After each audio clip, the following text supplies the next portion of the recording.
Bom, o programa de hoje será a parte 2 do testemunho do nosso querido irmão Silverino Kiel.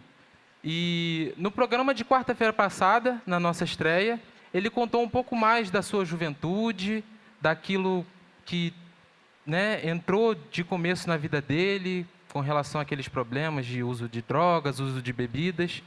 E ele também entrou um pouco com relação ao início da transformação da vida dele, ao início da conversão. E ele nos contou, que entrou numa escola missionária. A princípio ele não queria, mas Deus foi conduzindo cada detalhe e foi uma bênção para a vida dele, essa escola missionária.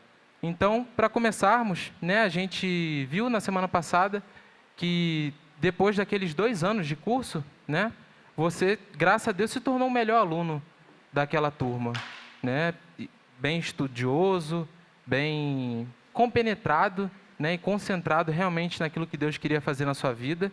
E eu quero começar te perguntando, de como foi a sua formação lá, depois desse período de 2 anos, teve alguma ideia na sua cabeça do que você talvez seria no futuro, depois da escola missionária? Bom, é um privilégio estar aqui uma vez mais com vocês. Com certeza, o Senhor sempre nos traz oportunidades, quando temos o privilégio de falar o que Deus fez, especialmente quando Ele fez na nossa vida, Falar do testemunho de terceiros é uma bênção, mas falar do seu próprio, e quando você experimentou o que Deus fez por você, a satisfação é ainda maior. Bom, depois de 2 anos estudando ali no IEST, realmente por lidar com uma série de limitações que eu lidava, que outros alunos não lidavam, especialmente na questão da alfabetização, me fez ser um pouco mais dedicado, porque para compensar de alguma maneira a deficiência que eu tinha. E durante o período de escola, na verdade, tudo era muito novo para mim. Tudo era muito novo.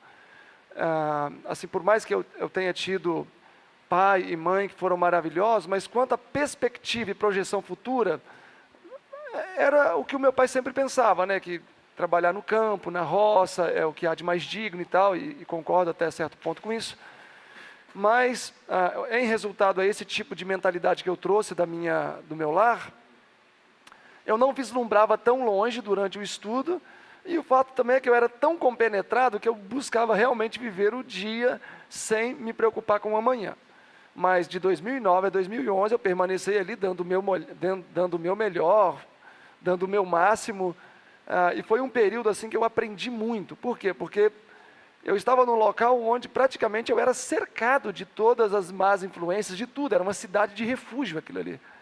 E foi realmente um período em que eu pude desenvolver muitas coisas, inclusive as questões gramaticais, etc. Aprender um pouco, Eu sei que eu tenho muito que aprender ainda, não só falando e escrevendo, mas ali foi um promissor início, para minha carreira como missionário, que viria depois.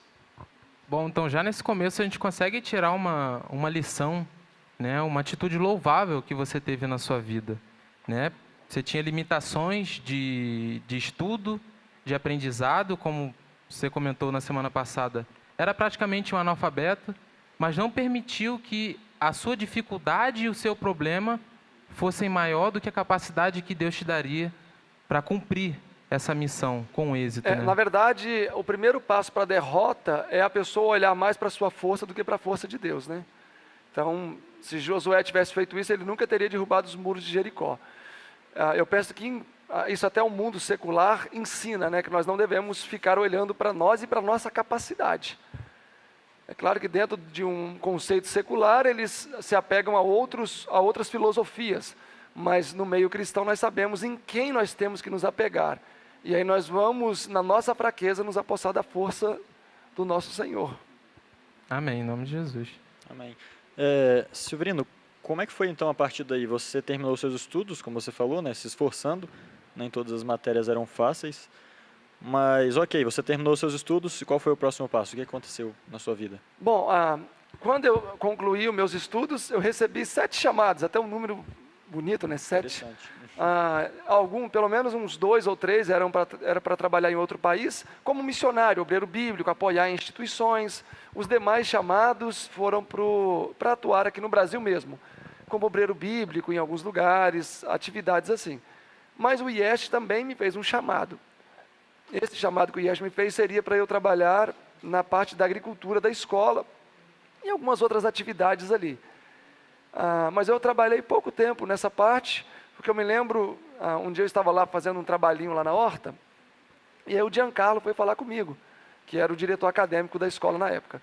E aí ele perguntou alguma coisa lá, eu respondi e conectei o que eu tinha falado ali de agricultura com uma passagem de Atos dos Apóstolos. E ele achou muito interessante. E aí acabou que ele falou, fala um pouco mais. Eu expandi um pouco mais as ideias no livro de Atos e tal. Ele falou, olha, você não poderia dar essa disciplina? Então a minha primeira disciplina ministrada de maneira oficial, eu já tinha tido algumas participações como substituto de algum professor. Mas a minha primeira participação oficial foi com o livro, foi com a disciplina TEG, né? Atos e Epístolas Gerais, que inclusive é a próxima disciplina que eu vou dar para vocês, né? No ano que vem. Então eu acabei por ficar estudando na própria instituição, trabalhando na própria instituição, de 2011 até início de 2015. Esse período eu passei trabalhando ali. Então, já em 2011 mesmo, 8, 9, 10, 11, na verdade 2012, porque no final de 2011 eu me formei, então a partir de 2012. Mas já nos primeiros meses eu já me tornei também professor, então eu tinha essas atividades consorciadas. Apoiava na parte da agricultura e pela manhã apoiava com as classes bíblicas. Tio Silver, e o senhor comentou que o senhor foi chamado para 7 lugares assim, não sei se era na mesma região, mas como que o senhor teve a certeza de que era para o senhor permanecer ali? Porque muitas vezes nós jovens ficamos confusos com certas decisões a tomar, e como que o senhor teve certeza? Bom, a pessoa quando já tem um pouco mais de idade, talvez alguns cabelos brancos, eu fui com 26 anos, então quando eu me formei eu tinha 28. Isso já é uma contribuição muito grande na tomada de decisões. A questão é que o jovem, por sua própria natureza, ele já pensa que sabe tudo e que o conselho de uma pessoa mais velha não vai suprir toda a sua capacidade intelectual, a sua inteligência, ou seja, se ele falar que vai subir naquela parede ali, enfiando o dedo na parede, ele vai querer fazer isso, né? E se a gente falar, não vai dar certo. Então, assim, eu fui simplesmente por ordem de prioridade. Em que sentido? Onde eu poderia estar mais protegido, que eu entendia que eu precisava de lançar raízes mais profundas. Então, como eu mencionei, 3 desses chamados, dos 7, eram para fora do país. Pessoas que eu não conheciam, uma atividade que para mim, até certo ponto, seria desconhecida ainda, né? Enfim, as outras foram no Brasil, as outras 4. E aí, 3 não eram no IESD, né? Eram em diferentes lugares, São Paulo, a outra para o Espírito Santo, a outra eu não me lembro onde, e a 4ª foi para o próprio IESD. Por que eu escolhi ali? Porque, como eu já estava convivendo naquele lugar, eu entendi que aquele lugar ofereceria um pouco mais ainda de proteção naqueles períodos em que eu estaria lançando raízes. Não é porque uma pessoa passa 2 anos numa escola missionária que ela está pronta para pegar um foguete e ir para a Lua. Ela ainda não tem subsídio suficiente, talvez, para poder lidar com coisas externas. Então eu achei que seria mais seguro para que eu não jogasse fora todo o crescimento que eu tive, assim, numa decisão precipitada. Eu pensei, se o time está ganhando, não se mexe. Então eu vou permanecer aqui o tempo que for necessário, e isso vai permitir que eu aprofunde as minhas raízes no Senhor Jesus, em primeiro lugar, e consiga definir melhor uma identidade. Porque onde reside a grande dificuldade para um jovem ou para qualquer ser humano? A falta de clareza e objetividade onde ele quer chegar. Eu acredito que daria para expandir muito essa ideia, né? Mas eu acredito que, em suma, é isso. Por que muitas vezes o jovem não sabe para onde vai? Ele tem uma visão imprecisa ou não objetiva de onde ele quer chegar. Eu quero ser missionário. Ok, e aí? Um advogado pode ser um missionário, um médico pode ser um missionário, um professor pode ser um missionário, pode existir um missionário em tempo integral. Então, ser genérico demais não contribui para um jovem tomar uma decisão assertiva do que ele vai fazer. Eu quero casar com um missionário, tá, então, casa com aquele moço lá, ele é advogado, é um excelente... não, mas ele é um advogado, eu não queria. Enfim, então, se o indivíduo tem clareza de onde ele quer chegar, isso, de fato, é uma bênção para ele. E quando eu terminei o curso, eu não tinha essa clareza toda. Eu não sabia o que iria acontecer na minha vida depois. Eu só sabia que eu queria servir a Jesus. Não sendo um advogado ou um professor, nada disso missionário. Eu queria ser um missionário segundo o termo comum, eu queria ser um missionário de tempo integral. E eu sabia que eu ainda não tinha a visão clara de onde eu deveria avançar, de onde eu deveria aplicar os meus esforços. Então, na dúvida, o que eu fiz? Fiquei quietinho onde eu estava, até ter esta clareza. Quando esta clareza veio, final de 2014, aí sim eu disparei na direção que agora eu tinha plena certeza, eu tinha total consciência de que era o caminho que Deus tinha traçado para mim. Então, interessante essa ideia, né, de dar tempo para nós mesmos aprendermos. Porque, como você está falando, é muito comum a gente achar realmente que sabe alguma coisa, né? O jovem adquire qualquer conhecimento, como é novo para ele, ele pensa que é o máximo que existe, né? Mas, se nós olharmos para o caso de Moisés, por exemplo, Moisés descobriu a missão dele enquanto ele estava no Egito, não foi? Foi. O que ele fez imediatamente? Falou, então vou começar agora. E cometeu um erro logo de cara. Deus teve que mandar ele uma preparação ainda de 40 anos. Não creio que hoje Deus vai usar 40 anos para preparar uma pessoa, né? Isso é praticamente o tempo útil de vida de alguém hoje em dia. Mas certamente o tempo de preparação é necessário, um reconhecimento, né, de que nós talvez não estejamos tão preparados como imaginamos, né? Conselhos, ouvir conselhos. Porque, na verdade, essa é uma ideia elementar, básica, rudimentar, fundamental. Eu preciso saber para onde eu vou para eu avançar em alguma coisa. O que acontece, o que eu vejo muito na maioria, em muitos jovens, é que eles avançam e não sabem para onde vão, não conseguem discernir o caminho que terão que tomar. É por isso que nessa trajetória namoram precocemente, casam-se precocemente, têm filhos precocemente, se lançam talvez em trabalhos que não são os melhores precocemente. Então, ter claro discernimento do caminho a ser seguido e o objetivo, onde eu quero ir, o que eu quero atingir, isso é fundamental para o sucesso da missão. Ok, Abraão, Deus disse, sai da tua terra e da tua parentela, é a terra que eu te mostrarei. Onde, Senhor? Sai que eu te mostrarei. Ali Deus estava testando a fé de Abraão. Mas assim, é imprescindível que um jovem, antes de dar o passo em alguma coisa, ele tenha total segurança e total visibilidade do caminho que ele vai percorrer. Senão, é muito melhor ele permanecer aonde ele está. Seria igual eu pegar um exército e mandar, vai para a guerra. O inimigo está nessa frente toda aí, ó, na frente leste, e não fala mais nada. Ó, tem um grupo maior aqui, ali, etc. Eu estou condenando esses soldados à morte, simplesmente isso. E é o que acontece com a maioria da juventude hoje. Eles pensam que já estão preparados, talvez por algum motivo, e se lançam. E aí quando chegam lá na frente, cheio de cicatrizes, com certa experiência de vida, conseguem agora discernir um pouco melhor, o caminho é aquele. Aí segue o caminho, mas com uma série de feridas, deixando um rastro de sangue, com sequelas emocionais, e poderia talvez ter evitado aquilo se tão somente tivesse se colocado um pouco mais, com paciência, observado um pouco mais antes de dar os primeiros passos. Interessante. Tem uma coisa que eu estava com curiosidade, né? Agora, já que nós já falamos sobre qual foi o seu trabalho a seguir, que foi no próprio IEST, eu não sei se foi depois que você saiu disso, mas nós falamos no outro podcast, no episódio anterior, um dado, eu mesmo usei ele na introdução, só que, se nós formos olhar, talvez esse dado não bata com o tempo. Por quê? Porque eu falei que você entrou para a escola missionária e em pouquíssimo tempo você se tornou teólogo. Reconhecido bacharel em teologia. Mas como foi que funcionou isso? Você não deu tempo de você estudar a faculdade de teologia depois do IEST. Nós sabemos que não é fácil ser... Então, na verdade, o curso do IEST era um curso de 2 anos. A grade que ali era oferecida é a mesma que é oferecido aqui. A diferença é que nós não diminuímos as matérias, mas sintetizamos elas. Então, quando eu me formei, o rapaz que é casado com a minha irmã, o Rogério, meu cunhado, ele é professor de letras. E aí, por conhecer um pouco como funcionam esses corredores aí, ele falou, por que você não faz uma convalidação do curso? Aí eu nem sabia o que era, e aí ele me explicou. Falei, olha, Rogério, eu não tenho interesse porque eu vou querer ter título, isso não me serve para nada. E aí, nesse período eu estava até no Espírito Santo fazendo uma visita, aí ele insistiu comigo e falou, vamos dar uma volta? E fomos dar uma volta, eu nem sabia. Aí ele foi andando e tal, daí a pouco a gente entrou na faculdade lá. Ele falou, não, você vai fazer a convalidação. E aí entramos nessa faculdade, e aí fizemos a matrícula, e falou, eu vou pagar, você vai fazer. E aí eu teria que ir uma vez por mês até a faculdade, no caso essa exigia uma vez por mês. E aí eu voltei para o Rio de Janeiro, eu morava lá nessa época no IEST, aí eu pensei, eu nunca mais vou lá para fazer isso. Aí deu o primeiro mês, eu não fui de fato. E aí a matrícula não foi tão cara, você perdeu o dinheiro da matrícula.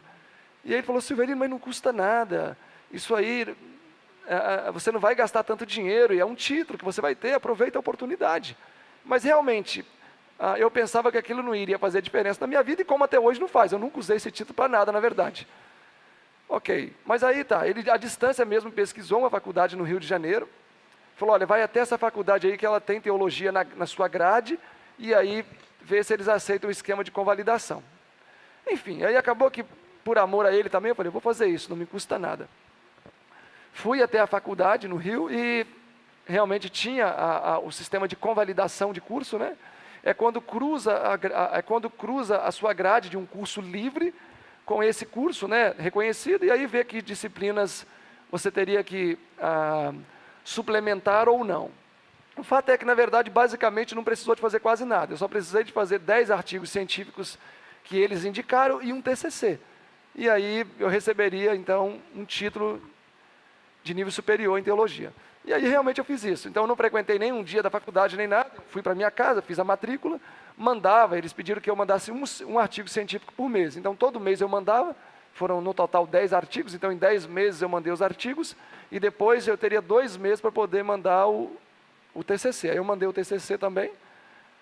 Enfim, e aí alcancei as notas adequadas. Então, isso foi em 2014, no decurso de 2014. Então quer dizer que só estudando numa escola como o IAG, porque você disse que são as mesmas matérias, você tinha o mesmo conhecimento de um teólogo que fez faculdade de teologia. Exatamente. Se aplicando ali nos estudos. Uhum. Olhem só que interessante, né? Tem muitos jovens que querem se tornar teólogos, né? Eles se convertem e dizem, eu quero me tornar um teólogo. Mas você tem que pagar uma faculdade, muitas vezes ficar anos ali estudando, sendo que você poderia aprender isso no campo, já no lugar que Deus indicou que é o melhor lugar para aprendizado, e aprendendo todas as mesmas matérias, né? Então, mais uma vez, fica o convite para aqueles que têm interesse de virem estudar aqui. Vocês podem entrar em contato para conhecer também a grade, tudo aquilo que você vai aprender. Você é um convidado para conhecer aqui a nossa escola e ser um aluno com a gente também. Só um pouquinho antes de vocês continuarem ou da gente fazer as próximas perguntas, eu queria só fazer menção aqui. Caiu aqui, gente. Ao vivo é assim. Só fazer menção às pessoas que falaram na cidade onde estão falando.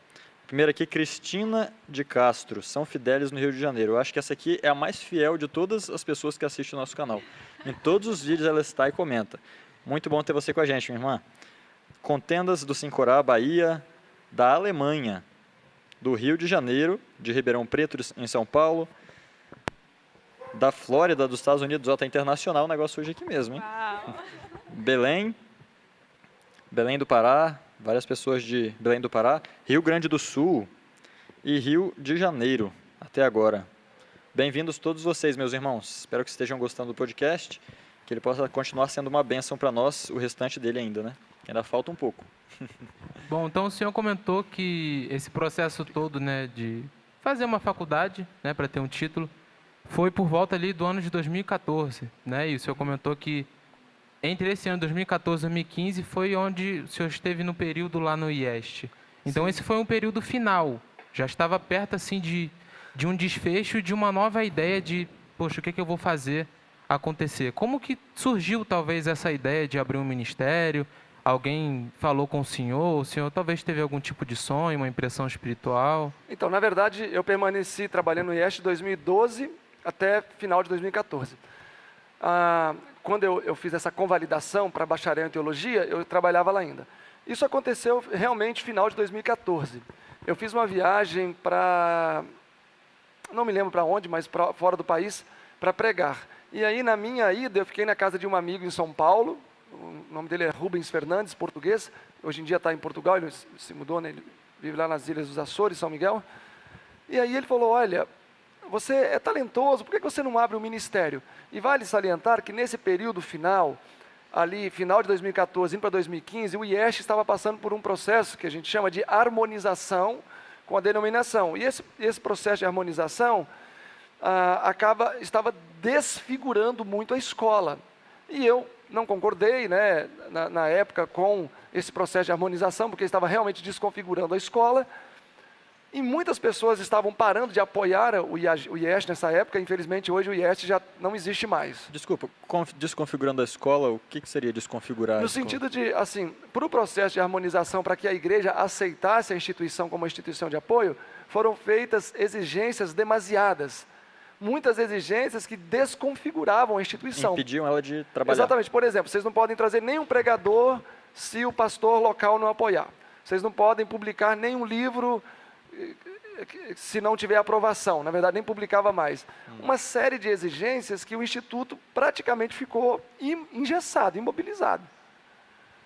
E na casa desse amigo, ele falou, olha, por que você não começa um ministério? Você conhece de agricultura, etc. Eu falei, olha, não, eu não dou para isso.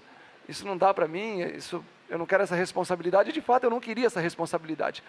Eu acho que a primeira evidência de que uma pessoa ela recebe um chamado de Deus é quando ela não se envaidece ou se promove. Olha, Deus, eu estou aqui, manda a mim. É claro que tem o texto de Isaías, mas a gente sabe muito bem o que implicava naquilo ali. Então, eu não queria ser uma pessoa que queria dar a aparência de que eu estava ali disponível e tinha toda a capacidade do mundo para fazer um trabalho. Na verdade, eu queria seguir o trabalho que eu estava fazendo, que era mais tranquilo, mais calmo, e estava dentro da minha capacidade. E acabou que ele insistiu, ele falou, olha, mas eu falei, você acha que eu tenho tanto potencial assim? Eu falei, olha, você tem até potencial, ele respondeu, mas eu creio que existem outros que têm potencial quanto você, ou até mais. Mas eu acredito que com essa situação do IEST naufragando, qualquer ministério que surgir nesse vácuo, ele vai avançar bem. É uma oportunidade. E aí aquela palavra me pareceu muito interessante. Ok, fiz a minha viagem e voltei e comecei a orar ao Senhor para eu perceber de que maneira isso iria suceder. E nessa mesma feita que eu estava na casa desse amigo, a gente até pensou em nomes, Mageva, Ministério de Agricultura e Evangelismo Valdense, Eva, Escola Valdense de Agricultura, MEG, até esqueci o que é MEG, mas significava alguma coisa lá. E aí acabou que nos muitos nomes a gente decidiu por Mageva, Ministério de Agricultura e Evangelismo Valdense. Me pareceu muito bonitinho, né? Aí eu viajei e voltei para o Rio de Janeiro. Da sigla ficou bem interessante. Eu voltei para o Rio de Janeiro, e na época até o Rafa, a família dele, e outros familiares, né, estavam envolvidos comigo até certo ponto ali no trabalho. Eu falei, olha, eu vou abrir um ministério, o nome vai ser Mageva e tal. Eles falaram, nossa, mas que nome feio, Mageva. Vamos tentar pensar no nome mais bonitinho. E isso foi finalzinho de 2014. Eu falei, gente, mas Mageva, olha que nome forte, Mageva.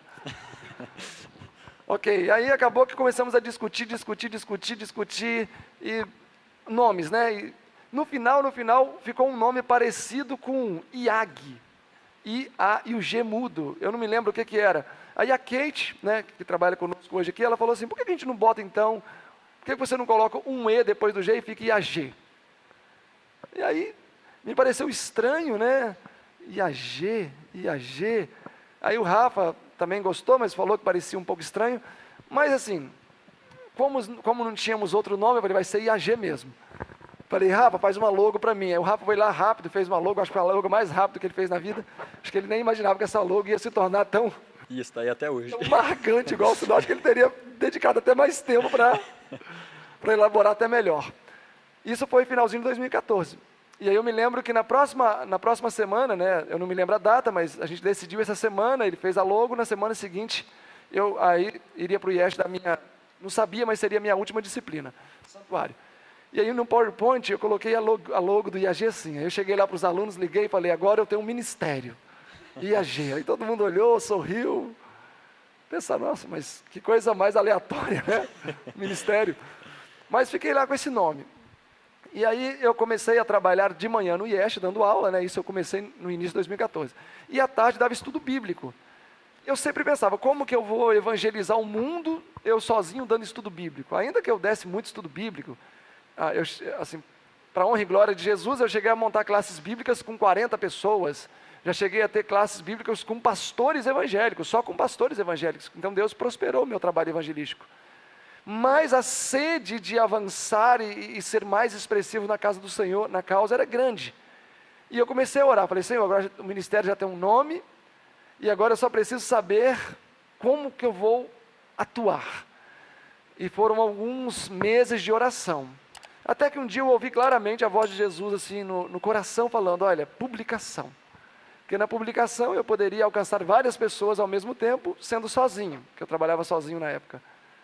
E aí eu pensei, eu vou comprar uma impressora grande, um cortador de papel, um furador, e vou fazer vários livretinhos e apostilinhas, né?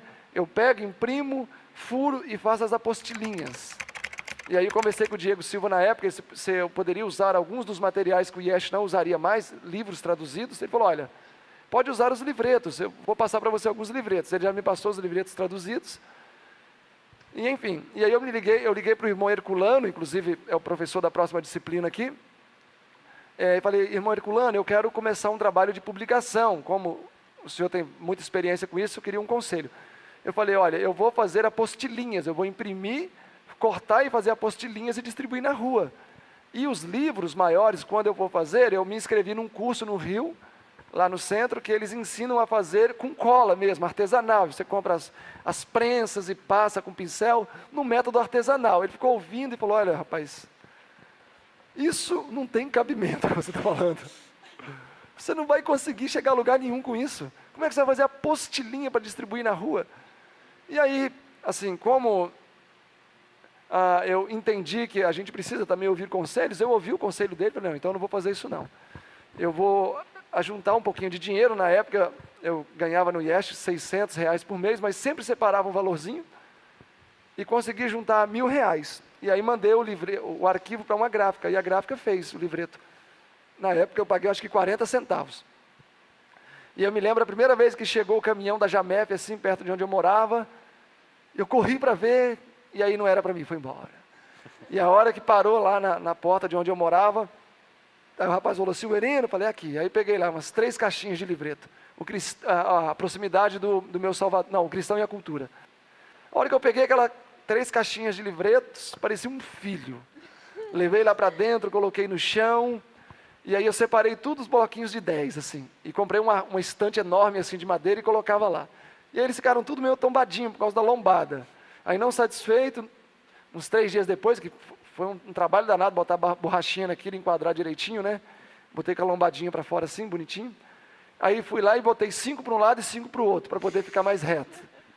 E aí ficou lindo, ficou lá, eu ficava olhando. E aí não satisfeito, porque ficou assim meio grosseiro, eu fui lá, botei um para lá e um para cá, um para lá e um para cá, e ficou assim, perfeitinho. E aqueles livretos eram os meus filhos. E eu pensei, como eu vou levantar um ministério com esses 500 livretos? Aqui está o início do meu ministério. E eu me lembro que na época eu comecei a mandar e-mails, e eu pegava e-mail de todo mundo. Hoje em dia a gente pega zap, né? Na época eu pegava e-mail. Mandava muitos e-mails, né? Que a mundanidade, a desculpa para o pecado, usando como ferramenta para essa cultura. Trabalhei muito isso, né? E aí passaram uns 2 meses, falei, o que vocês acham? Vocês já imaginaram se vocês recebessem gratuitamente um material justamente falando sobre essa questão da cultura? Aí muitas pessoas interagiam pelo e-mail. Eu quero, quanto custa? Falei, é de graça. Então eu já quero 200. Outro eu quero 100, outros 10. Aí eu mandava um só para cada um. A pessoa pedia 200, eu mandava um, porque eu tinha que ter aquele material para trabalhar. Aí eu mandava um pelo correio, né? Eu já tinha o dinheirinho do envio. E aí, assim, a primeira vez que eu enviei, um irmão falou, mas você vai fazer isso de graça, como é que você vai ter dinheiro para republicar? Que era onde, na verdade, o meu objetivo era isso mesmo, onde eu queria chegar. Eu falei, olha, irmão, Deus vai prover. Ele, se eu quiser mandar uma ofertinha para você, você aceita? Eu falei, claro. Aí esse irmão mandou uma oferta, não me lembro de quanto, acho que foi 200, 300 reais, e entrou a primeira oferta. E na época também o Júlio estava até por aqui. O Júlio está ali. O Júlio, na época, hoje ele trabalha aqui com a gente, mas ele tinha um caminhão. Então, logo no começo também, ele viu o potencial no trabalho e durante, pelo menos, talvez 1 ano e meio ali, ele talvez tenha sido o principal apoiador do trabalho. Como ele tinha caminhão, ele ganhava um valor bom com isso, né? Ele tinha lá os planos de apoio dele, então entravam valores maiores. E aí esse irmão mandou essa oferta. Aí nesse momento o Júlio ainda não tinha conhecimento assim do trabalho nesse sentido, né? Enfim, não tinha tido essa abertura, ele contribuía na época ainda com outro lugar. Mas aí uma outra pessoa entrou em contato e fez a mesma pergunta. Só sei que haviam passado 2 meses e eu só tinha gastado no máximo uns 200 livretos e eu já tinha conseguido juntar uns R$1.000 de oferta. Porque nessa época eu já não trabalhava mais no IEST, isso já foi 2015, então eu não tinha entrada regular mais. E aí eu separava realmente o básico do básico do básico para a despesa, e agora eu tinha o meu segundo tema, que é o que é um adventista do 7º dia. E aí eu fiz o mesmo processo, e-mail, as pessoas perderam, o adventismo perdeu a identidade, etc. Publiquei o livro, fiz a mesma coisa, mandava menos. Depois o terceiro livreto, A Proximidade do Seu Salvador, o mesmo processo. E aí eu acredito que num período assim, no máximo de 5 meses, sei lá, metade de 2015, o IAG já mandava muitos livretos, né? Eu tinha só uns 3, 4 temas. Você morava no Rio nessa época? Eu morava no Rio. Eu não cobrava, mas a partir do segundo semestre assim, de 2015, eu comecei a cobrar, eu cobrava o valor de custo. Por quê? Porque começaram a entrar ofertas. Então, 2, 3 meses depois, eu já estava tendo uma entrada de R$2.000 a R$3.000 de oferta. E o que eu fiz? Eu comecei a pegar esse dinheiro, canalizava um pouco para publicar, e o restante eu comecei a traduzir obras. E a primeira obra que eu traduzi, que assim que deu certa visibilidade para o IAG, foi os materiais de 1888. Como eu tinha estudado no IEST, então eu já tinha um bom conhecimento das questões teológicas, etc., materiais negligenciados. E justamente eu pensei, eu preciso trazer um material que vai trazer foco para o ministério. E aí foi justamente 1888, a mensagem, né? Comecei a traduzir. E cobrava o preço de custo dos livretos. Entretanto, o meu primeiro livro publicado foi o Face a Face com o Verdadeiro Evangelho. Esse foi o primeiro que eu publiquei ainda em 2015. Então, até final de 2015, o IAG já estava levantando ali um valorzinho de R$3.000 por mês, e eu canalizava tudo isso para publicação. Eu até me lembro, não sei se foi 2015, Davi, que você foi no IEST que eu comprei os livretos, você comprou? 2016?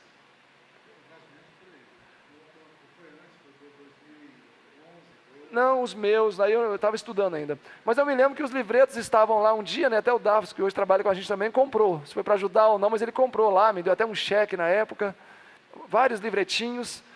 Eu só sei que final de 2015, eu vim para Capitólio em 2016, o IAG já era relativamente conhecido por uma penquinha de livros e porque eu orava para o Senhor abrir as portas e os caminhos estavam sendo assim aplainados. Então, dessa maneira surgiu o IAG, no ano de 2015, no Rio de Janeiro. No Rio de Janeiro. O IAG hoje ele é muito conhecido por causa do livro A Grande Controvérsia. Ainda não estava perto de chegar a produzir ele, né? Só para a gente não esquecer, o livro da Grande Controvérsia entrou na nossa vida em 2017. Dezembro de 2017, o Congresso MV, né, do Daniel Silveira, agitava muito assim o cenário adventista, né, arregimentava muitas pessoas, trouxe aquele pregador Forerunner, eu não sei se a pronúncia é assim, mas a maioria aqui conhece, né? E geralmente ele aceita fazer pregações nos países, mas as pessoas precisam levantar um número X de livros para ele distribuir, junto com a equipe que coordena o Congresso. Que o ministério dele principal é distribuir Grande Controvérsia pelo mundo. E não foi diferente aqui. Ele falou, olha, eu preciso que vocês produzam 20.000 grandes controvérsias. Ou, no caso, 20.000 grandes conflitos. Aí eu aceito o chamado e vou pregar aí. Aí o Daniel falou, a gente aceita. E aí conseguiu apoio e começaram a correr atrás. Primeiro viram com a casa publicadora, o preço ficou muito alto. E aí depois tentaram ver outras maneiras e não conseguiram. E o IAG, isso foi agosto de 2017. Mais ou menos, setembro, outubro, novembro. Poucos meses para chegar a dezembro. E aí foi quando o Daniel falou comigo, falou, olha, você acha que você consegue, Silverino? É claro que aí em 2017 o IAG já estava um pouquinho maior, embora eu trabalhava quase sozinho ainda. Você acha que você consegue uma tradução, revisar, fazer tudo, e em novembro esse livro já está impresso? Falei, olha, eu acho que eu consigo. Porque na questão do Grande Controvérsia, eu visualizei que isso iria acontecer no sentido de ser um material relevante, por tudo que a gente já conhece, da relevância do livro. E aí foi incansável a minha luta, até que eu consegui uma tradução maravilhosa, uma pessoa me cedeu a concessão dessa tradução, fiz uma profunda revisão de tradução e ortográfica no livro, e em 5 meses a gente tinha 20.000 impressos. Aí, como eu não ia pagar, E aí trouxe o quê? A divulgação mais forte para o IAG foi esse ano de 2017. Isso já era depois, você já estava Isso já estava estabelecido. aqui. A gente Vamos só... chegar nessa parte da história, mas vamos aproveitar aqui então para apresentar para vocês novamente o livro. Eu creio que praticamente todos já vão conhecer o livro, mas tem um estímulo para comprar ele agora, né, que ele está em promoção. Qual era o valor mesmo que ele estava custando? R$ 5,90. R$ 5,90? R$10,90, R$5,90. R$5,90? Não, então, ele Não, estava que eu estou R$10,90. surpreso, é R$5,90. Vai querer um? Então o moço vai querer um. Gente, ó, sinceramente, isso aqui é R$5,90. Olha a grossura disso É aqui. completo, né? Realmente, não tem como você deixar de comprar se você, vamos supor, né, que você queira fazer trabalho missionário, e como o Silver disse, sendo advogado, sendo médico, sendo padeiro, não importa o seu trabalho, Deus te chama para ser um missionário, né? E uma das maneiras mais práticas que tem é você justamente se tornar um missionário através dos livros. Então é um convite também aqui para vocês aproveitarem essa promoção nesse fim de ano, no qual esse livro está a R$ 5,90. Rapaz, está muito barato mesmo. Ok. Muito bem. Então... Agora então, vamos lá. Você então já contou sobre o Rio, como é que foi, mas IAG é Minas. Isso. E aí? Ok, 2016 eu fiz um congresso, preguei num congresso foi até no Pantanal, cabeceira do Pantanal, foi maravilhoso. Quando eu voltei para o Rio de Janeiro, eu vi que era momento de expandir mais, no sentido de avançar para o campo, longe. E eu já conhecia Capitólio. E a primeira vez que eu vim em Capitólio aqui em 2013, eu fiquei apaixonado pelo lugar. Falei, como uma editora pode ir para qualquer lugar, eu vou ir para Minas Gerais. Vou lá para aquele lugar que eu conheci. Na época eu vim até com o Rafa, ele que me trouxe, a gente veio de Kombi. Peguei tudo que eu possuía, que eram algumas caixas de livros. Isso foi no dia 8 de fevereiro de 2016. Ele tinha uma Kombi, na época a gente veio para o Rio de Janeiro. Do Rio de Janeiro para cá. Aluguei uma casa lá embaixo. E aí tinha um quarto grande, ali foi o estoque, escritório e onde eu trabalhava. Então, de 2016 até alguma parte de 2017, eu trabalhei sozinho. O Rafa continuou me apoiando, mas à distância, fazendo capa, algumas diagramações, coisas assim. Não tinha canal, né? Nem nada disso. Então, no dia 10 de fevereiro de 2016, perdão, na verdade, no dia 10 de fevereiro de 2016, a gente chegou aqui em Capitólio. E aí, eu posso dizer que foi assim, foi vertiginoso o crescimento do IAG desde que eu cheguei aqui. A partir daí, né? Que até eu mesmo não conseguia, assim, dimensionar tanto, assim, como que Deus estava expandindo tanto o trabalho e estava avançando tanto. Tanto que, por exemplo, 2016, eu cheguei nesse ano, foi também a primeira vez que eu consegui comprar um carro para trabalhar. Até então eu fazia de bicicleta, de moto, de ônibus, dava meu jeito, mas consegui comprar um carro e nesse mesmo ano eu andei praticamente 50 mil quilômetros com esse carro. E depois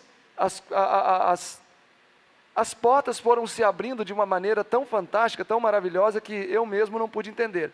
Eu não posso deixar de mencionar que a minha atuação junto com Daniel Silveira, não que eram ministérios juntos, né, mas ele sempre me chamava para pregar no MV.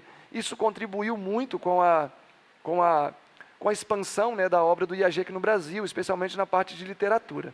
Certo. Mas hoje aqui a região aqui da Roça de Capitólio, tem bastante adventistas morando aqui, mas naquela época, eu acho que isso foi bem recente, né? Esse monte de gente que mora aqui é adventista. Então... Na verdade, eu fui a quarta família, né? Embora eu vim sozinho, né? Mas eu fui a quarta família a se mudar para cá. E hoje já tem...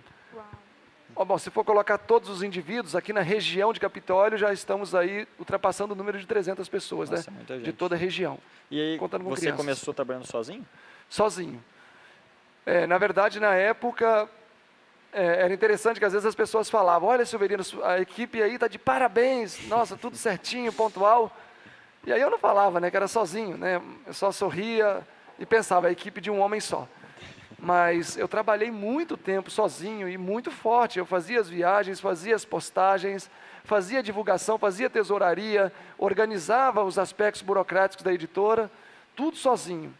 E eu até me lembro que eu saí desta casa, mudei para uma casa lá para cima, né, um lugar bem retirado, não pegava sinal de internet, não tinha vizinho. E foi um período assim, final de 2016, muito pesado, de muito trabalho.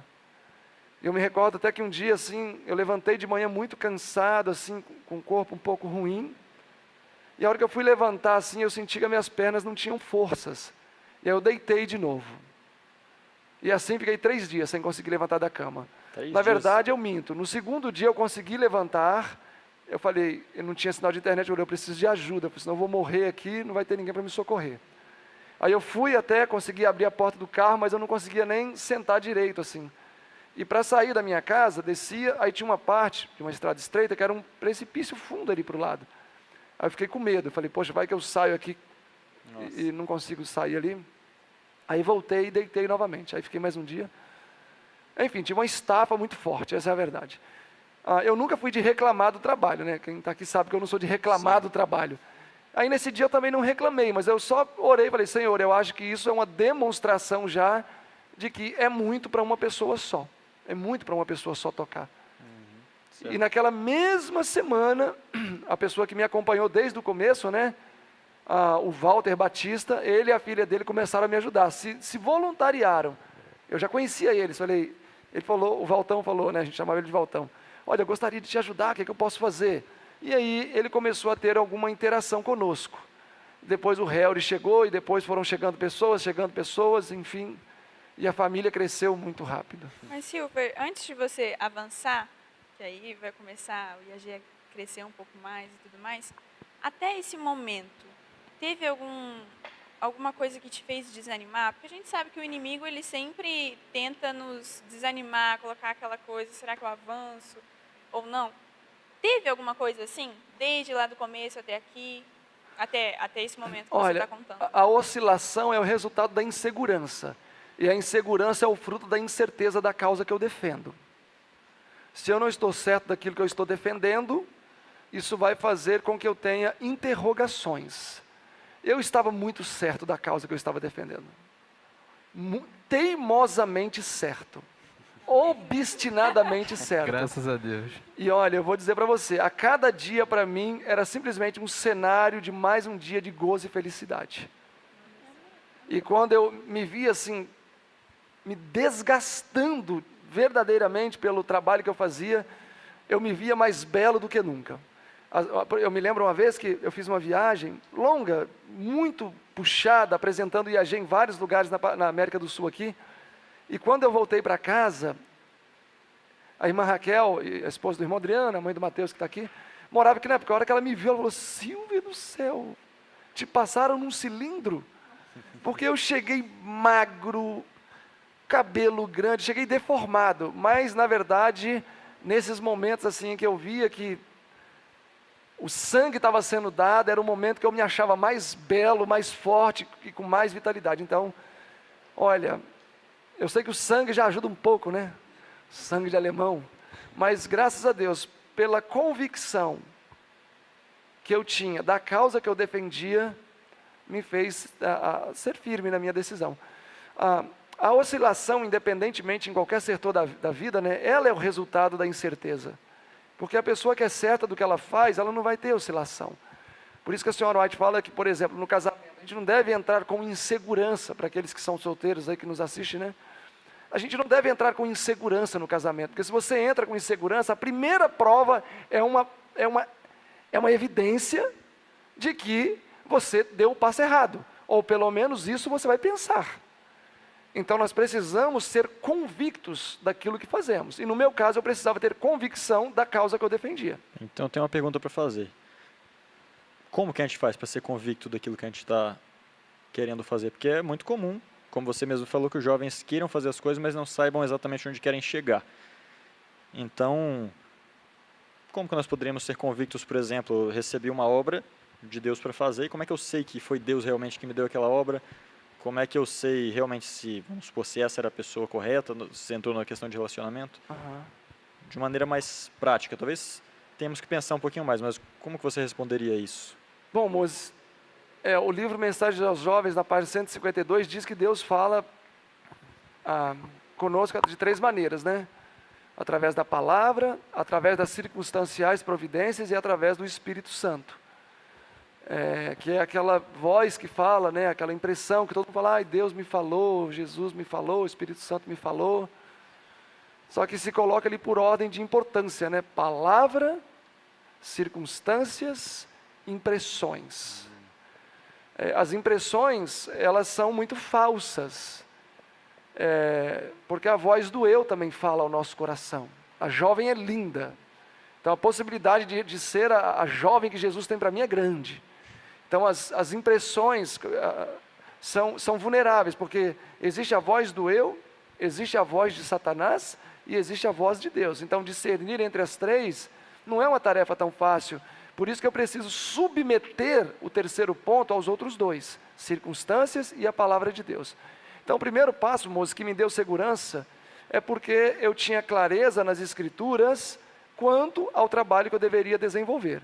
Ok, e talvez seria até um pouco mais complexo para alguns, porque era na área da obra de sustento próprio, e talvez a maioria não sabe nem o que é isso. Mas como eu tinha passado pela minha experiência no IEST, eu me sentia plenamente vocacionado a trabalhar, não pela linha regular, propriamente dito, mas pelas linhas irregulares, como é colocado no livro Spalding Magan, volume 1, na obra de sustento próprio. Então eu acredito que se você tem essa clareza, essa visão translúcida do que Deus te propõe, e se aquilo está em harmonia com o todo, eu penso que já é um bom passo. Já é um bom passo. Ok, a questão, você gosta de uma moça, e antes mesmo de casar, vem aquele turbilhão de sentimentos, aquela coisa descontrolada, aquela situação que você não consegue ficar longe, não consegue raciocinar, começa a atrapalhar a sua vida com Deus, e traz todo um transtorno para a sua vida, eu já deveria começar a pensar, mas será que, se é de Deus, deveria ter toda essa situação esse maremoto na minha vida? Então eu acredito que a clareza baseado na palavra é o que vai dar certeza. É a clareza baseada na palavra. Então, a segurança e a clareza, elas têm que ser construídas. Não é algo que você, do nada, você fala, agora eu sei o que eu vou fazer. Tudo na vida é um aprendizado. Quando a gente olha para as Escrituras, Jesus passou 3 anos e meio instruindo os discípulos, ou seja, eles estavam aprendendo. Nós precisamos entender que no mundo cristão, o aprendizado também é essencial. Eu preciso aprender. E o aprendizado é o resultado de leitura, estudo, a meditação naquilo que eu estudo. E a gente pode olhar até João Batista, ele tremeu, é ou não é? E aí Jesus falou para ele, olha, a palavra se cumpriu em mim. E aí ele conhecia a palavra e falou, então esse é o Messias. Então o conhecimento da palavra é fundamental para dar certeza para uma pessoa em que direção ela deve seguir. Aí está a importância de um jovem buscar estudar em um lugar assim, né? E não é aquele conhecimento de abrir a Bíblia, né, fecha os olhos, vou fazer aqui igual algumas denominações, né? Pá. Não, é o conhecimento consistente e claro da palavra. Veja, Moses, essa ideia de que o que Jesus me falar eu faço, isso é muito abstrato e perigoso. É muito mais fácil você consultar a palavra e permitir que através dela você seja orientado quanto ao seu dever, do que esperar influências, porque muitas vezes as impressões, elas muitas vezes se misturam aos nossos gostos. Vocês acham que o meu gosto era abrir uma escola de agricultura e formação missionária? Não, nunca foi o meu gosto. A gente não vai nem entrar nesse ponto do testemunho que é longo. Mas eu me recordo que quando eu estudava, eu era agricultor de uma vida inteira. O Érico Assunção estava lá, a gente sentava para comer e eu já até vejo, Silverino, um instituto de agricultura e tal. Eu olhava para ele e pensava assim, nossa, que vontade de esganar ele. Agricultura, eu não suportava a agricultura. Traumatizado. Porque a agricultura tinha me levado tudo, levado a minha juventude, levado a minha performance como jovem, levado a tudo, porque eu já era com a cara de mais acabada, de tanto tomar sol na cara. Enfim, a agricultura para mim era um sinônimo de degradação. Então, jamais eu sonharia em mexer com a agricultura. Então, naquele momento, se a impressão que o Espírito Santo trouxesse fosse voltada a isso, eu ia repelir, isso não pode ser a voz de Deus. Por quê? Porque nas impressões, comumente, a gente aceita mais aquilo que une-se às inclinações do nosso coração. E aí é que está o risco. Aí nós vamos ser geridos pelo prazer e não pelo dever. Gerido gerido pelo prazer de realizar algo que eu gosto, mas não ser gerido pelo dever. Irmão White fala que muitas vezes seremos chamados a trabalhar naquilo que não vai ser o que nós vamos sentir mais prazer, né?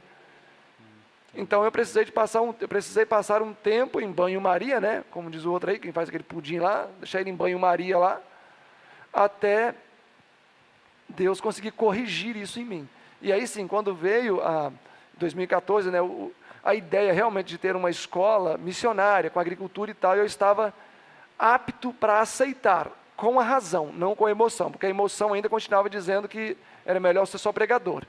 Mas aí a razão já havia tomado o controle e tomamos a decisão de avançar. Muito bom, conselhos aí muito valiosos, né, para a vida mesmo. Eu acho que nós temos um ponto aqui a seguir, para nós continuarmos na cronologia da história.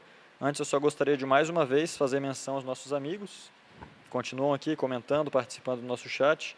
Temos aqui a Mica, lá na Argentina. Olha aí a Mica. Daqui a pouco você está de volta, Mica, aqui com a gente. Edna Carvalho, em Curitiba. Márcia Reis, em Santa Catarina, Itajaí. Temos aqui Educando para a Eternidade, no sudeste de Minas Gerais. Caruaru, Erivaldo Francisco. São Paulo, aqui Camila. Olha aqui, temos o pai do Arthur Alvim, ele está aqui presente. Está ali no som controlando a gente ali. Mantenópolis, Espírito Santo. Curitiba, e aqui temos muitas pessoas, nós agradecemos a todos por estarem aqui. Faltou alguém aqui que eu não falei, Rafa, de algum lugar? Bahia aqui, olha. O pessoal está assistindo de todos os lugares. Olha só, que bom, estão assistindo aqui com o filhinho, olha. Muito bom. Deus abençoe cada um de vocês que está aqui assistindo. Saudações do Chile, Angie. Deus abençoe, Angie. Bem-vindo aqui ao nosso canal. Curitiba, então, temos bastante gente aqui assistindo, graças a Deus, né? Então, vamos dar continuidade agora com o próximo ponto. Como é que é aí? Silver, então, você estava contando, né, que foi entrando mais pessoas no ministério, mais pessoas para ajudar, porque estava ficando muito pesado a carga de trabalho e tudo mais. E aí, como que foi depois disso? Porque hoje nós temos um terreno, nós temos um local, mas antes não tinha. Como que foi depois disso? Bom, antes eu só queria dizer que mulher realmente é muito detalhista, né? A Micaela me mandou um recado aqui no privado, falou, olha, você se formou em 2010, não em 2011. Porque de 2009 até final de 2011 são 3 anos, então realmente ela está certa. Eu estudei no ano de 2009 e no ano de 2010, final de 2010, eu me formei. Certo. Antes de você continuar, Silvia, acho que nós temos uma foto aqui de quando vocês trabalhavam na casa do irmão Adriano. Coloca aí pra gente, Matheus, para o pessoal ver como era o nosso escritório, o nosso ilustre escritório. Olha aí. A equipe. Essa era aqui. Quem está aqui, aí? ó, eu vou até falar. Daqui o Helry, o primeiro aqui na foto, depois o Rafa, depois eu e lá no final o Walter. Isso aí, na verdade, era um celeiro, né, grande. E ali foi o primeiro escritório do IAG. E o segundo? E ali a equipe atuando a todo vapor. E o segundo? Mostra aí também, Matheus, o outro escritório. Eu acho que foi depois desse, né? Eu não estava aqui nessa época, mas... Esse aí já está com telhado, né? Porque essa mesma casinha não tinha telhado. Uau. Eu até me lembro uma vez que, nessa época aí, a gente tinha poucos recursos, mas já estava fazendo assim uma agitação muito interessante. Uma pessoa uma vez chegou lá para visitar o IAG, aí à distância ele parou o carro assim, olhou e não tinha telhado, era uma lona branca assim, não tinha telhado. Foi até o irmão Otacílio que doou esse telhado aí para a gente. Era alugado, mas depois o dono nem cobrou aluguel, acho que ele ficou com pena e a gente ficou lá de graça. Mas a pessoa de longe parou o carro assim, olhou e falou assim, Silverino, é disso aí que a igreja está com medo? Desse barraquinho aí com lona? Nossa. Mas enfim, aquele barraquinho com lona tinha o Espírito Santo. Amém, graças Amém. a Deus. Mas foi uma maravilha, Sara. Na verdade, mesmo antes de virmos para o sítio, esse sítio aqui a gente conseguiu comprar nos idos de 2019, nos idos de 2019, 2020. Não estou certo se foi 2019 ou 2020. São tantas datas, tantas mudanças.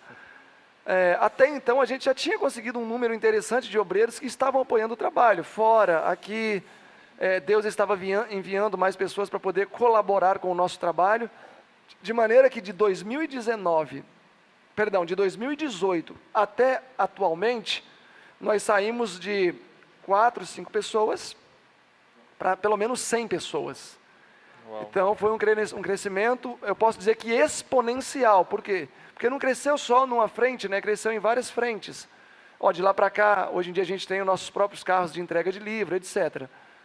Mas eu posso dizer que a compra do terreno, que também não vamos nem entrar, porque é longo essa história da compra do terreno, porque... Vamos ter que citar essa parte, sim. Porque- Mas só uma citação. porque foi interessante que é o mesmo que aconteceu em Médici, aconteceu aqui, o proprietário ficou desistindo. Não, agora só se comprar mais esse pedaço, só se comprar mais aquele pedaço, só se comprar... E no final, um terreno que era para ser um terreno de 400 mil reais, se tornou um terreno de 1.100.000 reais. E um terreno que era para ser inicialmente com 10, 15 hectares, se tornou um terreno de 100 hectares. Ó. E eu me lembro que no final a gente fez um congresso em Cristalina, né? E aí lá uma pessoa, né, me chamou para conversar e essa pessoa fez uma contribuição muito significativa. Essa pessoa doou 2 imóveis para serem vendidos e serem aplicados, né? Então, com esse valor, praticamente a gente quase conseguiu sanar a nossa dívida e hoje temos esse terreno aqui. E que tem sido uma bênção. Então, Amém. quando a gente conseguiu comprar essa área, começamos a trabalhar forte a partir de 2021 nas construções. E basicamente o que se tem construído aqui hoje foi feito num período de mais ou menos 2 anos de trabalho. Eu acho, De trabalho duro. acho muito interessante essa parte da disposição, porque o senhor veio contando que o senhor começou um ministério com 500 unidades de livreto e foi trabalhando e estando disposto a se entregar realmente na mão do senhor. E eu acredito que naquela época dos livretos o senhor não imaginava que estaria em algo tão grande como é o ministério hoje. Achei muito interessante essa parte da disposição, realmente se colocar na mão de Deus, que Ele vai realizar um trabalho que nós mesmos não imaginamos. Ou seja, hoje eu não conseguiria colocar borrachinha em todos os livros, mas... Não, só para nós termos uma ideia aqui, hoje nós temos, só do transporte, né, já que nós entregamos muitos livros, hoje nós temos aqui automóveis para fazer transporte de livros, entre outros materiais. Temos 2 vans, o caminhão e tem mais um caminhão também, né? Tem vários carros disponíveis e tem motoristas o tempo inteiro trabalhando. É, Mas nós temos aqui uma foto do primeiro carro que você entregava livros aqui. é. O heróico Siena. Eu já cheguei a transportar 700 quilos nesse Siena. Uau. Uau. Esse aí é 700 igual o quilos. sapato do povo no deserto, não gastava a sola. Realmente. Na verdade, o primeiro foi lá no Rio, né, na bicicleta. Depois eu vim para cá, eu fiz um pouco de moto. E fomos progredindo até chegar no Siena. E depois a caminhonete. E hoje em dia, né, já tem os veículos aí para fazer o trabalho. Mas assim, esse período foi glorioso. Ver Deus atuar da maneira que a gente via. Muitos testemunhos eu poderia contar. Um dos primeiros testemunhos até foi em 2017, quando eu dei um dos primeiros passos de fé. Eu não tinha nenhum recurso, e aí eu mandei o Materiais de 88, volume 1, para orçamento, e a pessoa cobrou 10 mil para fazer 500 unidades. Eu não tinha o dinheiro. E eu pensei, poxa, eu não vou fazer esse livro não, 10 mil? Eu pensei, vai que eu não consigo vender, dá algum problema, onde eu vou arrumar 10 mil? Aí eu comecei a fazer conta, se eu fosse trabalhar aqui na roça, ganhando tanto por dia, eu teria que trabalhar tantos dias para pagar essa dívida. E aí foi aquela luta, isso bem no começo. E aí chegou um momento que eu orei e falei, Senhor, a obra é tua, eu só sou um inútil colaborador aqui embaixo. Eu vou fazer esse livro. Eu vou fazer esse livro e o resto é com Deus. E aí eu mandei o rapaz, ele pode rodar, eu vou fazer os livros. Aí semana que vem eu mando o dinheiro. E eu não tinha onde tirar 10 mil, era uma fortuna para mim 10 mil. Eu só sei que não se passaram 2 horas, uma pessoa me liga e falou, olha, eu quero fazer uma contribuição para o ministério de vocês. Eu falei, de quanto? 10 mil. Uau, gente, certinho. E como isso me fez um sujeito mal acostumado. Porque a partir dali, a gente já fez isso com valores muito mais altos. A gente já chegou a fazer coisas sem ter dinheiro, com proposta de 700 mil, de 1 milhão. Agora a gente fez de 400 mil tranquilamente. E Deus tem honrado o nosso passo de fé. Amém. E isso também, Ele tem usado pessoas para isso, né? Realmente. Porque por mais que Deus nos abençoe, Deus não estabeleceu um meio no qual o ser humano não tem que participar da obra dele. Então não é que nós acordamos com 500 mil reais no portão ali que caiu do céu. Geralmente, realmente, Deus toca pessoas para que elas possam nos apoiar, né? E nesse caso, nesse primeiro passo, depois me lembra, Davi, que eu vou te falar quem é, você conhece. Essa pessoa que doou esses 10 mil. Depois me lembra, para eu te falar, para não esquecer. Essa primeira doação me deu segurança, porque eu falei, poxa, então isso é real, a gente dá o passo da fé e o negócio acontece.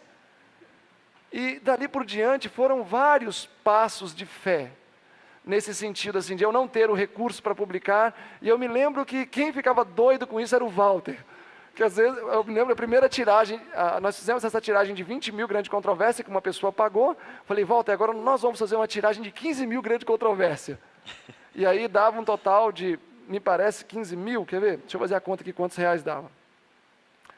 Quanto que custava? 15 vezes 15 mil, 1, 2, vou fazer agora a conta, quer ver?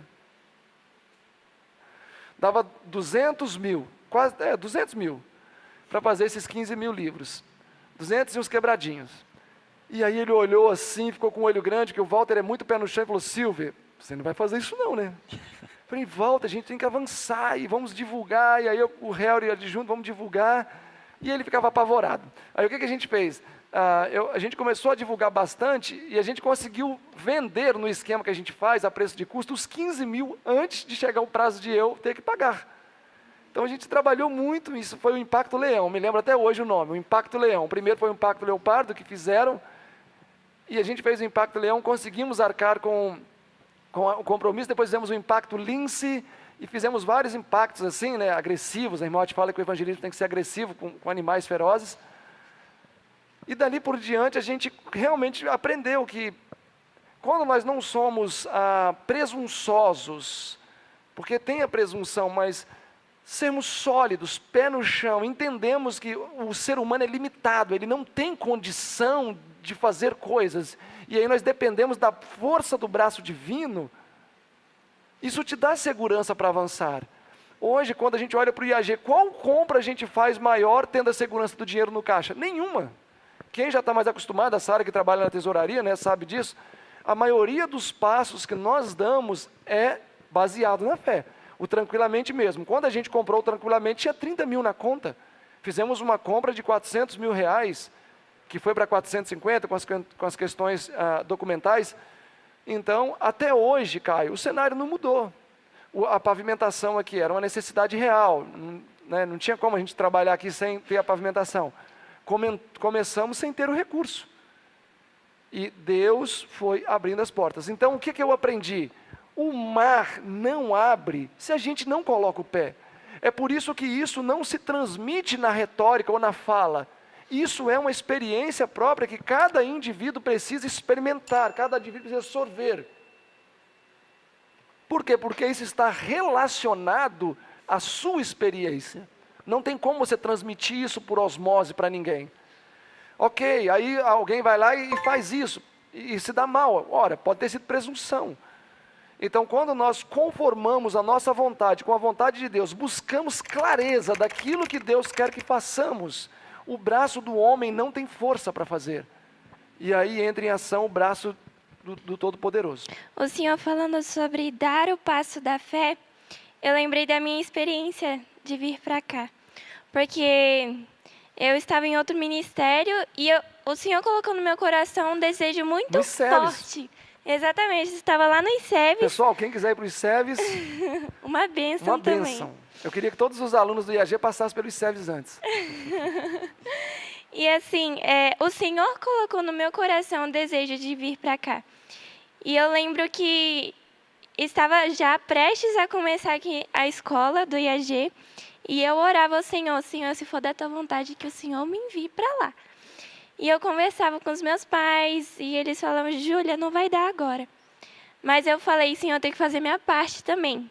Porque para entrar aqui a gente tem que ler 5 livros.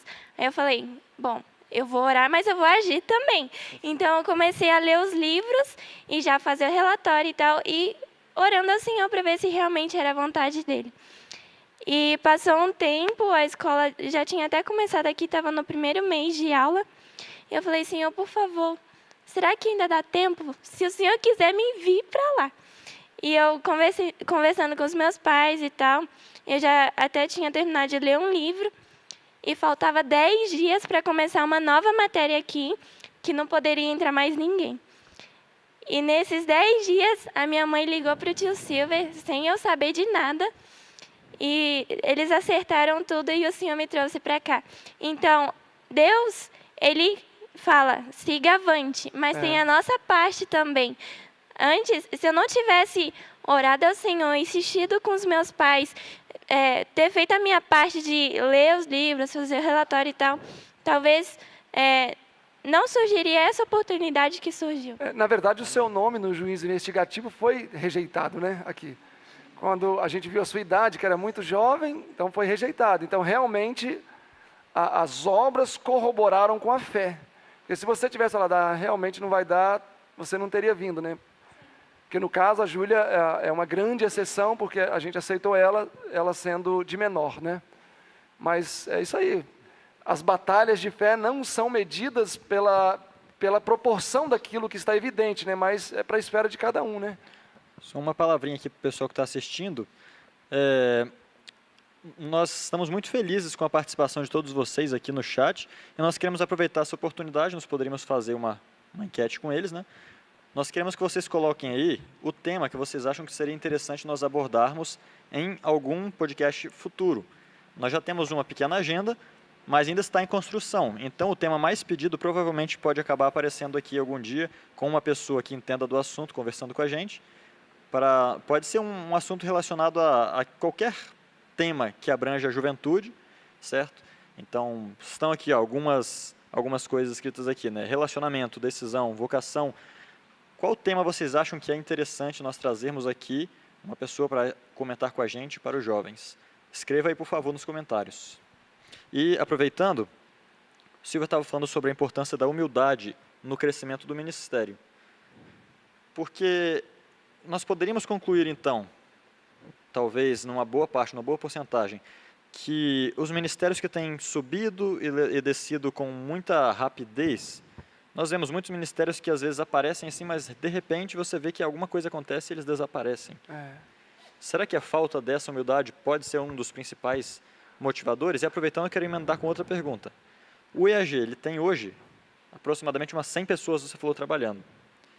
Por mais que existam, claro, um grande número de pessoas, vai trazer um N número de situações. Mas nenhuma dessas situações tem atrapalhado o desenvolvimento do ministério. Então, cada dia surge uma coisa nova e você avança sem medo de errar. O que é que está fazendo? O que é que consegue? O que é que, numa instituição dessa, mantém esse clima, né, essa harmonia, esse clima familiar, mesmo com 100 pessoas trabalhando? Esse sentimento de pertencimento. De pertencimento, exatamente, eu diria que é exatamente isso. Porque é o que eu sinto trabalhando aqui.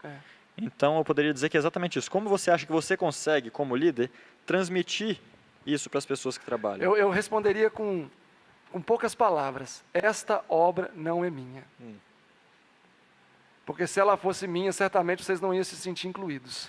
Certamente. Só que, assim, tem algo mais. Por quê? Mas Porque várias pessoas vão falar isso. Todo líder de ministério vai falar, tentar convencer, essa obra é de vocês. Mas aí, na hora do vamos ver mesmo, a pessoa acaba percebendo que, peraí, essa obra aqui é nossa, mas... Sim, eu vou expandir um pouco mais. Olha, é difícil dizer o que determina o êxito ou o fracasso de um ministério.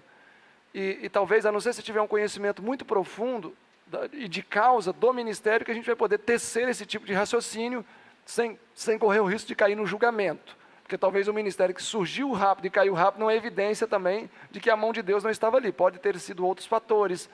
Pode ter sido uma pessoa bem intencionada, mas como diz o Mensagem dos Coríntios, volume 1, página 13, se não me falha a memória, que as pessoas que se lançam a obra para a qual não foram chamadas, elas podem trazer mais prejuízo do que benefício.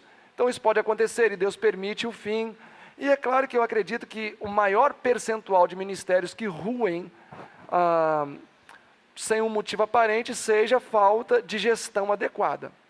Eu acredito que isso é um fator determinante, sim. Porque por mais que a gente tenha a ideia de ser um reino espiritual, né, colocando em termos assim, mas existe o fator administrativo, existe o fator raciocínio, existe o fator elaborar as melhores estratégias, isso é real. Então nós não podemos ser colaboradores ociosos e tolos. Nós precisamos pensar e propor as melhores propostas, né, até redundante, mas só para ficar claro aqui, as melhores propostas de trabalho, as melhores táticas. Então, por exemplo, o IAG. Eu comecei fazendo o que na história do IAG? Aquilo que causaria pouco trauma e pouco recurso, dando estudo bíblico. Depois do estudo bíblico, essa parte evangelística corporal, as publicações. E nisso, nas publicações, ficamos muito tempo até que essa parte estivesse consolidada. Olha, eu pego com facilidade um copo, eu pego com facilidade 2 copos, mas, espero que não caia, para eu pegar 3 copos, já é um pouco mais difícil. E se fossem 4, mais difícil seria. Veja, um ministério que começa com... Aí já é até uma dica de administração mesmo. Um ministério que começa com muitas frentes, dificilmente quem coordena o trabalho vai conseguir ter essa mobilidade para lidar com vários copos nas mãos. Então, quando a parte da editora estava plenamente consolidada, vieram outras coisas. Vieram o quê? Os congressos, na época cristalina, Davi Célia apoiando a gente ali. Trabalhamos com esses congressos muito tempo, consolidou. Hoje é uma coisa consolidada na história do IAG. Depois veio o quê? A escola, ok? A escola está se tornando um aspecto consolidado. A agricultura, ok? Depois lançamos uma segunda editora. E agora, depois de tudo isso consolidado, com muita paciência, coloca o tijolo e fica olhando ele secar, e aí você trabalha com uma coisa só por vez na mão. Você trabalhando com uma coisa só por vez na mão, você vai ter muito mais sucesso e vai alcançar muitos melhores resultados do que ter um monte de coisa, igual tem gente que faz. Recentemente não, uns 5 anos atrás, um amigo me mandou um esboço de um projeto, uma escola. A hora que eu vi, eu quase caí sentado. 20 dormitórios, não sei o que lá mais, mas era um projeto, assim que, não sei lá se a igreja adventista conseguiria lançar. Eu só falei com ele, meu amigo, isso aqui nunca vai sair do papel. Para começar, você não vai conseguir gerir isso aqui. Para começar, quem vai confiar em colocar tanto dinheiro num negócio desse? E quando ele falou até o local que ele queria estabelecer, eu falei, a prova de que ele não sabe o que está fazendo. O Estado, né? Enfim, e realmente não deu certo. Ele tentou e não deu em nada. Então, eu acredito que a estratégia ela é um elemento importante. Então, agora a gente vai começar com Tranquilamente, a clínica de saúde mental, ali na Barra do Choça, né, Bahia. Mas nós já estamos com as outras coisas consolidadas. Ok, consolidando ali, vamos avançar para outras coisas. Pensamos no Peru e outros países mais. Mas, ainda voltando, Moses, para a questão de existir esse sentimento de pertencimento, eu acho que é um todo. Por quê? Porque tudo isso que eu falei, quando as pessoas que estão aqui dentro, elas olham, elas sentem o quê? Quando elas olham essa estrutura bem organizada, elas sentem segurança. Elas não veem uma coisa vulnerável, elas não sentem vulnerabilidade. Esse ministério sobe, daqui a pouco desce. Como é que eu vou dedicar você? Como é que eu vou dedicar minha juventude aqui num negócio que está assim? Daqui a pouco vão se passar anos e eu vou perder minha juventude. Quando a pessoa olha e vê uma coisa sólida, ponto 1, né, ela vai sentir, poxa, isso aqui é sólido, isso aqui é concreto, isso aqui eu consigo fazer a minha vida aqui. Tanto que você casou, né? Enfim, outros vieram para cá sem filho, hoje tem filhos, não se casaram, né? Não tem ninguém que casou e teve filho não, né? Na nossa história aqui. Ainda não, né? Ainda não. Mas vieram casais sem filhos, tiveram filhos aqui e o trabalho tem avançado. Então, essa coisa concreta corrobora com isso, de a pessoa sentir segurança onde ela está. Mas eu acredito também, quando ela tem a oportunidade, talvez esse seja o ponto principal, onde ela tem a oportunidade de ver os seus planos ganharem vida também, e não somente um plano onde existe um ditador, e somente os planos daquele ditador ganham vida, isso mais do que tudo traz a sensação de pertencimento, ou seja, eu também sou dono desse barco. Então eu acredito que um aspecto principal seria esse, as pessoas, você permitir que as pessoas sonhem o seu sonho, sem estarem abaixo de você, não precisa estar acima também, mas é quando a pessoa, eu acho que o auge para um líder é isso, é quando ele consegue permitir, não é que você sonhe o meu sonho, não, é eu permitir que você sonhe junto comigo, e aí já não é mais patrão e empregado, não é mais diretor e não diretor, aí é uma equipe, é uma família, estamos juntos nesse trabalho e juntos nós vamos levar essa obra avante. Baseado em tudo que você falou então, nós poderíamos dizer que a maior necessidade da obra de Deus atualmente é de líderes sábios, de líderes em si. Eu não tenho dúvida disso. Tanto para iniciar um ministério, como você mesmo. Como é que você consolida uma das frentes do seu ministério? Você sozinho não consegue consolidar os diversos Eu ministérios até do esqueci IAG. de falar, por exemplo, do setor que você coordena, né? A indústria, que é um ministério que está é uma parte do IAG que está em consolidação. Mas isso é a maior verdade, Moses. A maior necessidade hoje da causa são líderes conscientes. Não é só ser líder, eu quero ser o diretor, não sei de quê. Não é só isso. É ser um líder talhado espiritualmente para exercer a liderança. Sem ser condescendente, sem ser opressor, sem ser negligente, sem ser indiferente, mas um líder que consiga comportar bem aspectos e virtudes cristãs, as quais Deus poderão usar para poder trazer à vida um trabalho. Amém. Amém. Então a necessidade de líderes é grande. Então, é grande. tá até uma proposta aí já de um tema que eu acho que é muito importante, né? É. Liderança cristã. Um E a tema bem importância da interessante. consagração, É. né? São líderes consagrados, porque o interessante e o que realmente confirma de que essa é uma obra de Deus, que Deus está guiando, que aqui não temos pessoas altamente graduadas trabalhando em nosso meio. É. O senhor não fez administração. Não. O senhor fez bacharel em teologia só para ter um título, mas não usou. É. Então temos assim pessoas, entre aspas, leigas, mas que o trabalho de Deus está tendo um desenvolvimento muito grande. E eu queria comentar um texto aqui que está no Grande Conflito, página 606. Eu iria citar ele de cabeça, mas eu não sei completo, e é melhor a gente citar aqui, que diz: assim será proclamada a mensagem do terceiro anjo. Ao chegar o tempo para que ela seja dada com o máximo poder, o Senhor operará por meio de humildes instrumentos, dirigindo a mente dos que Dos que se consagram ao seu serviço. Os obreiros serão antes qualificados pela unção de seu Santo Espírito do que pelo preparo das instituições de ensino. É. Ou seja, muito mais importante a gente realmente se consagrar a Deus, entregar a nossa vida nas mãos dele para que ele realize uma grande obra em nossa vida. E louvado seja Deus pelo ministério do IAG, porque realmente são 100 pessoas consagradas nas mãos de Deus e que têm feito esse trabalho andar, têm feito essa obra poderosa do Espírito Santo andar. Uma das coisas que eu acho que eu posso dizer que caracteriza muito o IAG, e eu penso que isso seja um fator determinante em tudo aquilo que temos experimentado, é que Deus tem enviado para cá pessoas com disposição para trabalhar. Desde alunos a obreiros. Eu me lembro de uma fala de um aluno, a gente estava fazendo a pavimentação ali, e foi muito pertinente o que o aluno falou.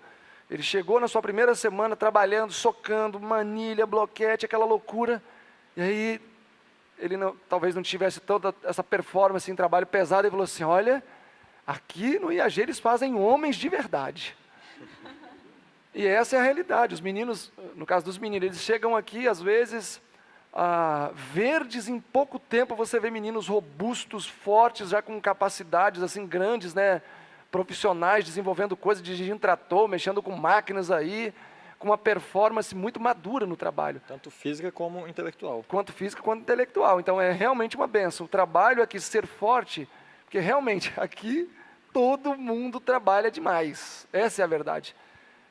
Nossa, não tem nem tempo de pensar tanta besteira, porque é muito trabalho. Tanto é que eu costumo dizer mesmo, né, que na Promessa, no instituto onde eu estive antes, eu cresci muito, e aqui no IAG eu virei homem. Então, Comumente, assim, é muito comum. Ó, agora, por exemplo, com certeza, ou o Kleber ou o César, eles devem estar espalhando calcário onde a gente vai plantar o empim. Então, é muito comum em alguma hora da noite, ou alguém na estrada viajando, o Júlio, o Léo, ou outro motorista, sempre tem alguém girando, sempre tem fazendo alguma coisa. Tanto que a gente tem lá atrás aquele auditório enorme de 500 metros quadrados, 14 alojamentos de 20, quase 30 metros quadrados, 8 banheiros, fizemos com 1 mês e 15 dias. E alojamentos com 2 pisos ainda. Então, foi assim, uma obra extremamente veloz. Resultado de esforço conjunto. Amém. Então nós conseguimos ver, né, diante de toda essa história ao longo do IAG, conseguimos olhar hoje e vemos que temos muitos setores aqui trabalhando. Como o senhor comentou, são mais de 100 pessoas trabalhando, tirando também os alunos, né, trabalhando junto nessa obra. E o senhor poderia falar para a gente o que te impulsiona e te motiva sempre a avançar? Será que não chegou em um momento da sua vida, talvez agora, né, a gente possa olhar, poxa, temos vários galpões, agricultura bem estruturada, a escola caminhando com os seus próprios pés e, sabe, setores bem firmados, né? amadurecidos. Será que Líderes nunca passa amadurecidos. assim na sua cabeça de que talvez não está bom, mas sempre o desejo é sempre de avançar e de progredir, de ser aperfeiçoado? O que te motiva a isso? Olha, eu vou falar muito sinceramente para vocês. É uma coisa muito interessante, porque o meu desejo é realmente não parar de trabalhar nada disso, mas o meu desejo seria dar aula, me dedicar a isso, ficar mais tranquilo por aqui. Mas, e muitas vezes eu tomo essa decisão, não, eu vou ficar quieto agora, já está bom, já tem muita coisa. Por exemplo, agora em Angola a gente está para fechar um terreno, vamos ter um terreno de 50 hectares lá, para a nossa sede de lá, já está dando quase tudo certo. Lá vai ter escola de formação fundamental até a 8ª série, que é uma deficiência, e formação missionária e outras coisas. E eu penso, não, agora já está bom, senão isso vai ficar maior, vai dar mais trabalho. Mas eu literalmente sinto o seguinte, é como se tivesse um trator de esteiro atrás de mim me empurrando e eu não consigo parar. E eu falo isso sem demagogia, sem nada, porque às vezes eu estou muito cansado e quero parar, mas eu não consigo. É como se alguma coisa estivesse me empurrando. Não é por falta de querer, mas realmente é como se tivesse uma máquina me empurrando e aí, vamos embora, vai andando e não consigo parar. Eu não sei. Eu acredito que realmente seja o desejo de ver Jesus voltar logo, pode ser, ver almas sendo alcançadas, porque você viver nas trevas é muito ruim. E como eu sei o deleite que para mim é ter Jesus como meu amigo, e o quanto isso alegra o meu coração, a hora que eu abro os meus olhos de manhã, na solidão da minha cama, da minha casinha, que eu tanto amo, bom demais. E eu poder acordar feliz por Jesus ter me libertado de uma vida de pecados, isso me impulsiona o máximo possível também que outras pessoas experimentem isso. Amém. Louvado seja Deus. Bom, então vamos caminhando para 1h30 de programa. O tempo passou voando, a gente nem sente. E foi uma bênção o programa passado e esse agora, conhecermos um pouco mais da sua história, da transformação de vida que o Senhor realizou na sua vida, né? E hoje o que o Senhor é e aquilo que Deus tem permitido, aquilo que você tem permitido que Deus faça em você. Então, assim, em poucas palavras, resumindo o começo de sua vida, todos os altos e baixos e hoje, o que você talvez poderia falar para o jovem para motivar ele a não desistir, a crer sempre que há uma esperança? Às vezes, quando nós estamos com fome e estamos comendo uma comida sem sal e mal temperada, aquilo ali é muito gostoso para a gente, é muito relevante. E talvez se outra pessoa chegar e falar assim, olha, deixa isso, e eu vou te dar uma refeição de verdade, eu vou te dar um alimento de verdade, saboroso, nutritivo, maravilhoso, mas aquilo vai estar me preenchendo tanto que eu vou correr o risco de falar, não, eu prefiro isso daqui, eu não quero isso aí. E isso aconteceu comigo e muitas vezes acontece quando uma pessoa está longe de Jesus, né? Ela come as migalhas da vida e acha que aquilo é o melhor que ela vai um dia poder alcançar na vida dela.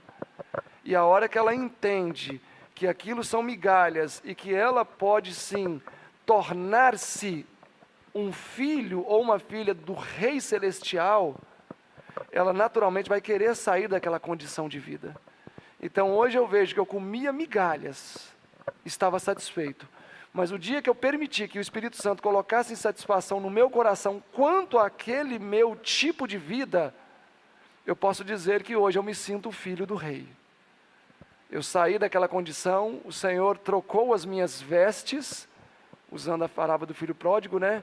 E Ele me fez experimentar um mundo que eu não tinha experimentado e o qual hoje eu posso dizer que para mim seria difícil viver longe dele, que é viver na presença do nosso Senhor. Amém. Louvado Amém. seja Deus. Graças a Que Deus. esse realmente seja o seu desejo, jovem. Muitas vezes passamos pelo fundo do poço e talvez, como ele comentou, a gente está contente com aquelas migalhas, a gente não consegue viver sem aquelas migalhas.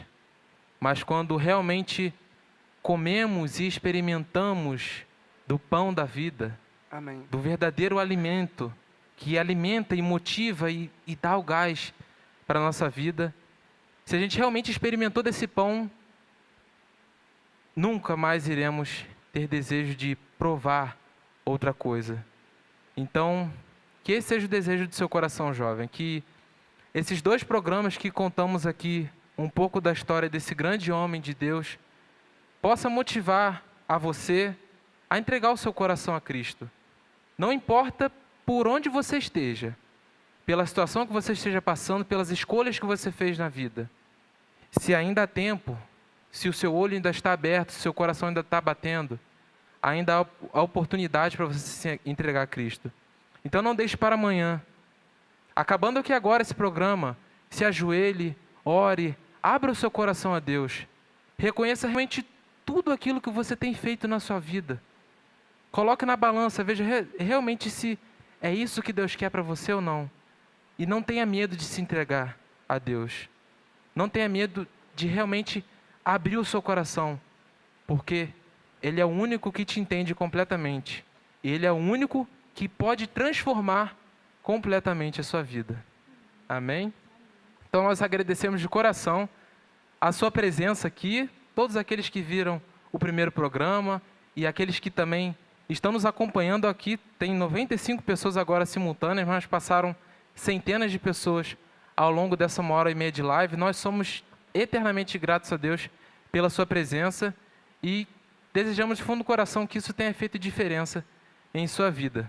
Que Deus abençoe e até o próximo programa na quarta-feira que vem, se Deus quiser.